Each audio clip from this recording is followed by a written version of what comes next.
Adobe Premiere প্রোর সবচেয়ে বড় সুবিধা হচ্ছে অ্যাডোবির যত বড় বড় সফটওয়্যার আছে সেগুলা একটার সাথে একটা সিনক্রোনাইজ করা হয়। যেমন অ্যাডোবি প্রিমিয়ার প্রোতে আপনি কোনো কাজ করছেন, সেই কাজটা যদি আপনার দরকার হয় যে অ্যাডোবি আফটার ইফেক্টসে নিয়ে যাবেন, তাহলে জাস্ট এইখান থেকে কিন্তু প্রিমিয়ার প্রো থেকে সরাসরি আফটার ইফেক্টসে নিয়ে গিয়ে কাজটা করে এখানে নিয়ে আসতে পারছেন, আলাদা করে ফাইল সেভ করার দরকার হচ্ছে না। আবার ধরেন কোনো একটা জায়গায় অডিও এডিট করার প্রয়োজন হলো, অ্যাডোবি অডিশনে চলে গেলেন, জাস্ট ওইখান থেকে অডিওটা এডিট করে ফেললেন, জাস্ট এইখানেই হচ্ছে এই অডিওটা সেভ হয়ে যাচ্ছে। আবার দেখা গেল যে ফটোশপেরও যদি দরকার হয় তাহলে সেটাও কিন্তু আপনারা এক ক্লিকে জাস্ট এইখান থেকে এডিট করে চলে আসতে পারবেন। এই যে আসলে তাদের যে একটা ইকোসিস্টেম অ্যাডোবির, সেটা কিন্তু অসাধারণ। আর এইটার জন্যই অ্যাডোবি প্রিমিয়ার প্রো এত বেশি জনপ্রিয়। আরো বেশ কিছু কারণ আছে, যেমন অ্যাডোবি প্রিমিয়ার প্রোতে হিউজ পরিমাণে থার্ড পার্টির প্লাগইনস পাওয়া যায়, যেগুলো ইউজ করে একদম প্রফেশনাল গ্রেডের ভিডিও এডিট গুলো আপনারা করতে পারবেন। এছাড়াও মোটামুটি ভালো মানের কালার গ্রেডিং করা যায়। সো সব মিলিয়ে আমি বলতে পারি যদি আপনার ভিডিও এডিটিংটা আসলে প্রফেশনাল লেভেলে আপনি করতে চান, তাহলে আপনাকে অবশ্যই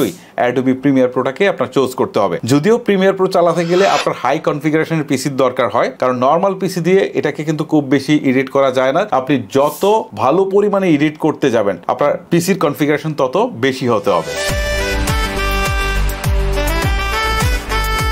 4 নম্বর